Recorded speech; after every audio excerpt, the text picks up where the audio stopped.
Hello guys, so quickly I want to quickly explain this thing before my phone starts misbehaving again. It's showing currently now. So the two moving averages that you've set now, the essence of the moving average is to further help us in our market confirmation whenever we are making a buy or we are making a sell.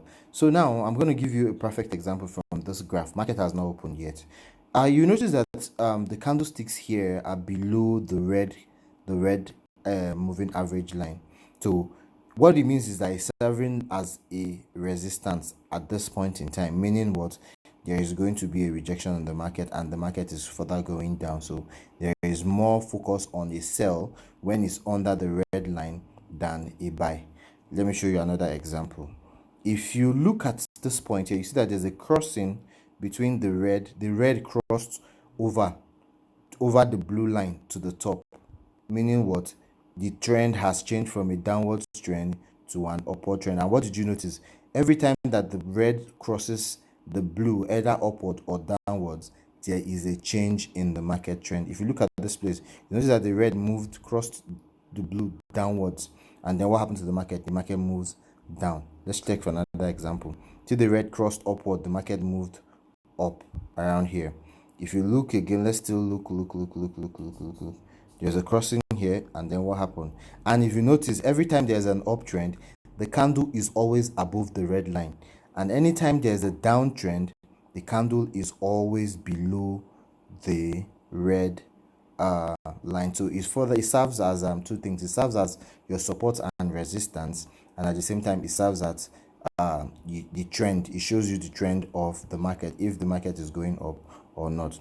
I do not know if the MACD, you have MACD in your own phone, but the MACD is also a further confirmation to tell you the trend. See here where the red line crosses the blue line here. If you notice on the MACD, the chart, the graph there, the Z histogram is growing. So the histogram grows. So if the histogram is growing upwards, is an uptrend, and if the histogram is not growing upwards and is growing downwards, it shows what, a downward trend.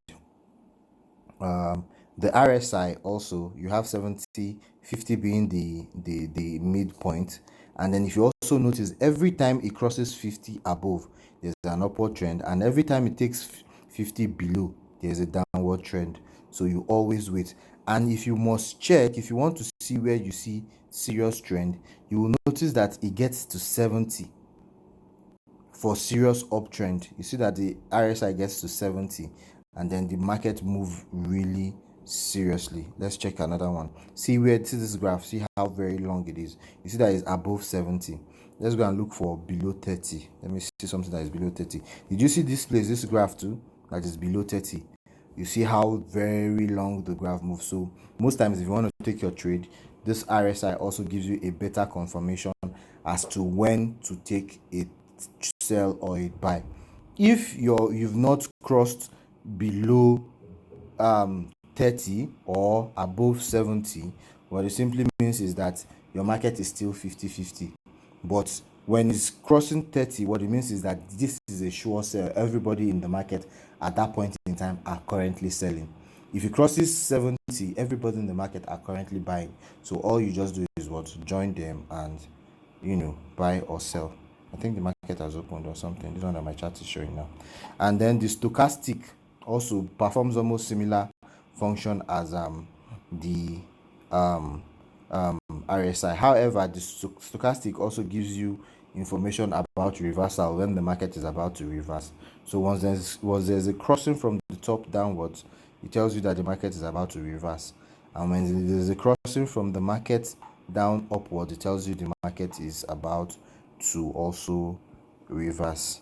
So if you see the numbers showing beside it, you can use it also to plot your own graph. It's a no-brainer. It's not like there's any big deal. MACD 3, 13, 16. If you open your MACD now, you see where you enter the digit. RSI 14, 32, 30. You see where to enter it. It's a no-brainer. If you can set this, then let's see what we can do together. I hope my phone just still stays like this till I can fix it. So thank you guys.